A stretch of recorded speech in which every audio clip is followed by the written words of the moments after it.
am na keneen koo xam ne dugalaguñ ko ñu tuddee ko X dellu si na may wax Sénégal yëpp nag X boobu lañ ci jublu ñoom mooy Ousmane Sonko xam nañu seen dossier bi du sotti lañ ci jublu mooy wëlbatikuwaat gannaaw luy xew ci fan yii ci juge 8e cabinet bu dee la ñu bëgg a def sotti na te ñu am ci la ñu bëgg ñu gaawantu yokk ci bii ne X bu ñu doon wër moom la ndax moo woo xale yi ne leen génn leen kon ñëpp nañu xam ni seen pexe yemul ci benn pexe yi dañ koo lal beneen ñetteel bi ñu doon waajal mooy suñu ne Ousmane Sonko ne du dem ñu yónni fi GIGN wala BIP fexe ba jaxase affaire yi bu ñu génnee nag ne dafa doon résister moo tax dañ ko yokkal délit rébellion jugé ko flagrant délit dem tëj ko teyit toujours ci gis-gisu avocat yi mooy dem ak ñàkk a dem benn résultat bi la mooy boo demul it dañ fi yónni armée ñi fi nekk nañu résister peut-être wala suñu résister wul xale yi dinañ jóge fële résister deret dina tuuru waaye yàgg da nga dem kon pour bañ leen may porox ndoll yooyu nga xam ne mun nañ ci jaar pour génne leneen loo xam ne loolu day yomb ci ñoom ni dossier bi jafe ci ñoom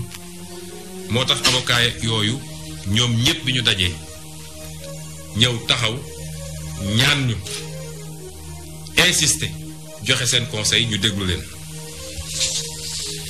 balaa may génn ci avocat yi dinaa leen jagleel ay remerciement jaajëfal leen ndax sonn nañ trop ci dossier bi mbir mi dooree ba léegi amul bëccëg amul guddi fii laa leen di woo ñu bàyyi seen yitte ma lim leen muy maître Massokhna Kane maître Ciré Clédor Ly maître Khoureyssi Ba maître Demba Ciré Bathily maître Youssouf Camara maître Joseph Étienne Dione maître Bamba Cissé maître Ousseynou Ngom maître Ndoumbe Wane ak maître Djibi Diagne waaye it di remercier ñi nga xam ne toujours ci avocat yooyu bokk ci dossier bi waaye gën a sonn ci suñu ndaw yi nga xam ne jàpp nañ leen suñu jigéen yi nga xam ne jàpp nañ leen tey jii defe naa am nañ lu mat 53 muy juróom fukk ak ñett yoo xam ne ñi ngi ci loxo Macky Sall ñooñu maître Amadou Sow maître Babacar Ndiaye maître Abdoulaye Tall maître Théophile Kayosi maître Michel Simel Bass ak maître Magna Silva ma leen ni jaajëfal ci sama tur ci turu parti bi waaye ci turu sénégalais yépp mbokk yi gannaaw bi ma waxee li nga xam ne mooy taxawaay avocat yi ma dolli ci ni ñëpp intervenir nañu wax naa leen di parti politique opposition yi daje ñoom ñëpp fii ñëw ñaan ñu ko wax naa leen li nga xam ne mooy suñu kilifa diine yi ndax ñoom dañoo wax ni ay régulateurs sociaux lañu wax naa ko keroog ñu bari dañ naan nañu génn wax waaye am na fu ñuy waxee fu nit yéegut te it ormal seen bopp ñun ñu ñëwaat ormal leen moo tax gi olof naan ku ndëbënee rey sa maam bu dee da nga ñaanoon démb ñaan barki démb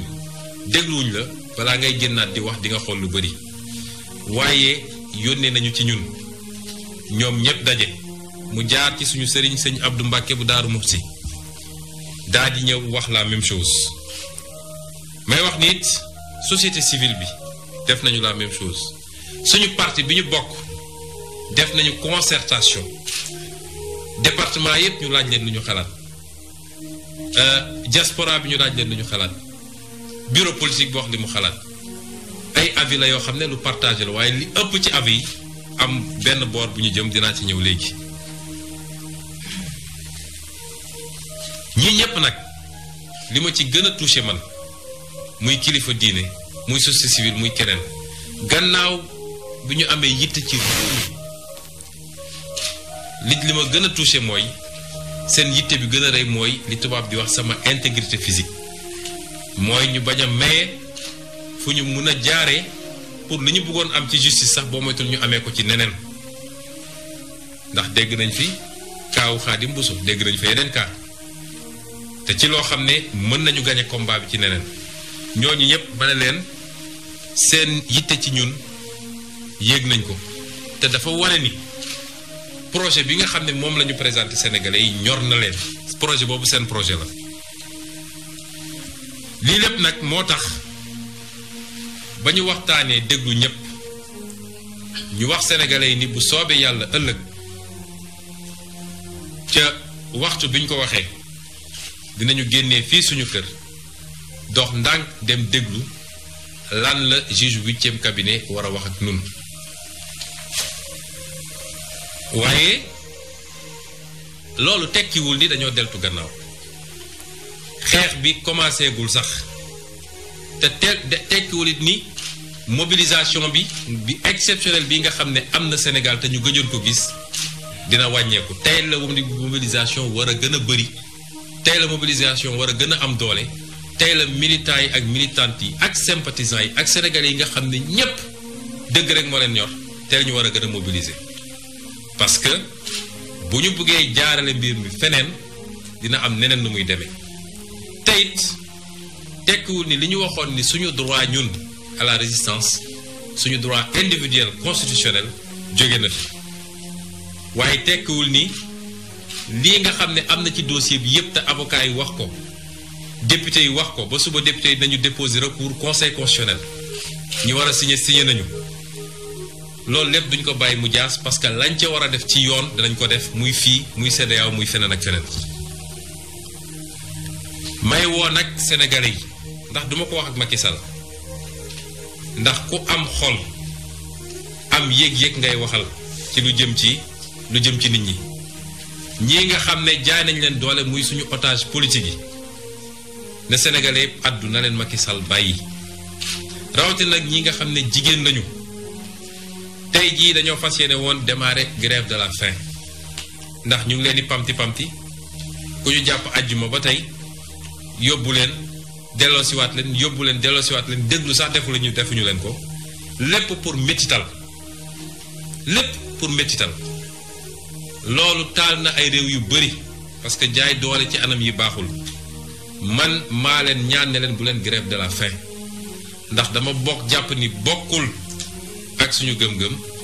waaye li gën a garaaw mooy ku toll ci xeex dangaa soxla sa doole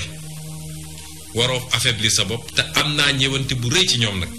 ndax dama koy natt ci sama bopp moo tax ma ñaan leen ko waaye du lu ñu bëgg a génne ci xeex bi may wax tamit suñu police nationale wax naa ko keroog ci sama discours police bi ñun ñëpp la fi nekkal am na lu xew fii keroog sama kër te duñ ko bàyyi ndax def nañu lettre démenti retiré waat ko lu toll police nationale ñu war a jël jumtukaay yoo xam ne tey waroon nañ ko yóbbu ci xool ni ñuy xeexee sàmba booy ni ñuy xeexee terroristes yi ñu ñëw teg ko ci buntu kër Ousmane Sonko di ko espionner di ko filmer moom ak ay njabootam ak képp ku dugg ci kër gi ak ku génn ci kër gi loolu rafetul ci Sénégal te du kenn ku leen yónni ku dul Macky Sall ci dossier boo xam ne nee nañu dossier privé la bi loolu amee ba tey harcelé nañ ñu menacé nañ ñu dañuy ñëw par force dugg ci kër gi parce que dañoo am jumtukaay bu ñu ñàkk bu ñu wàcc fii keroog te il faut ñu jot ko bi ñëwee fi nee naa leen gisuñu jumtukaay boobu loolu doyul yónnee nañu ay médiation waaye ba tey ñi ngi ca loolu ñun nag dinañu constater par voie d'huissier su jaree ñu porter plainte police nationale dañ ko def xam naa ni police nationale wax naa ko keroog ay patriotes ñoo ci nekk ñoo ci ëpp waaye les gradés de la police laay wax bu leen nangu ñu jouer loolu leen rôle boobu compétition politique c'est entre les acteurs politiques suñuy jumtuwaay réew bu ñu ko jël di ko boole ci compétition politique day andi compétition déloyale Macky yor police yor gendarmerie yor lépp war a jàmmaarloog ñoo xam ne seen parti rek lañu yor ak seen discours loolu rafetul ci réew mi la tax nag ñuy insister ñoom xam nañu ñun xam nañu buñ ñu wax loo ngir yàlla waaye loolu dafa doy nañu bàyyi di utiliser moyen état bi di espionner ay citoyens tey amul benn citoyen sénégalais boo xam ne yaa ngi ci sécurité ñépp Macky mu ngi leen di espionner ñépp nag waxuma la sax ku ne ànduma ak moom waaye ñi mu àndal sax mu ngi leen di espionner ba kañ dañ koo dénk lii pour mu tabax réew mi na yem ca loola. di wax tamit ni Sénégal amul kenn koo xam ne tey umpale nga ni lii complot la ak manipulation médiatique bi ñu def yépp chargé plateau yi lu ne ñu wax ko tey soo jëlee Sénégalais téeméer boo jël juróom-ñeent fukk yi nee nañ la lii complot la te bis bu nekk nag yàlla tojal leen lu bees loo xam ne foogewuñ ko woon ba tey ku déglu live Pape Alé Niang bi keroog bi may wax junj naa ne laaj leen Macky Sall ndax xam na Adji Sarr seede bi tey ñëw na ndax xam na ko moom Macky Sall ndax recevoir na ko en tout cas génn ci gémmiñu Adji Sarr ni moom Macky Sall recevoir na ko te benn autorité APR moo ko fa yóbbu ci lim leen wax moom mi ne moom amul taaw comploté mu wax Sénégalais yëpp ni ki ngeen dénk réew mi mu ne mooy président de la République ci day wàcc ba ci caniveau yi di comploter contre ses adversaires politiques ci nu mu gën a ñaawe loolu fës na tey fi may daaneele nag mbokk yi mooy di gën a soññu yéen ñëpp ma leen gën a soññ xeex bii ñun de mën nañ ci ñàkk ay dunq waaye Macky Sall dina ci ñàkk nguuram ci nii wala ci nële dugg na ci loo xam ne amul tey benn sénégalais bu ko nangu wala bu ko rafetlu amul kon lu ñuy xeex la ba fu xeex bi yem waaye xeex bi nañu xam ni ay temps la xeex bi ay stratégie la xeex bi dafa am fu mu jotee foo xam ne lu mu laaj rek ñu xam ni lii la laaj moo tax ma ne mobilisation mooy nañu takku fu ñu doon nekk benn nañ fa doon téeméer fu ñu fa doon nekk benn ci mobilisation nañ fa doon téeméer di gërëm nag mouvement citoyen yi également ñi nga xam ne ñëw nañu muy ay FRAPP Y'en a marre docteur Babacar Diop FDS ak Doyna ak Ñoo Lank tous ces mouvements citoyens parti politique yi nga xam ne jël nañ seen initiative ba démb am nañu ci def conférence de presse ñoom docteur Cheikh Tidiane Dièye Cheikh Bamba Dièye ñoom Bougane ñëpp ak ñi vraiment tous les partis politiques su ma limee rek juum ñi taxawoon assemblée nationale lu ne ñu daj ko ci ñoom ñëpp nag député opposition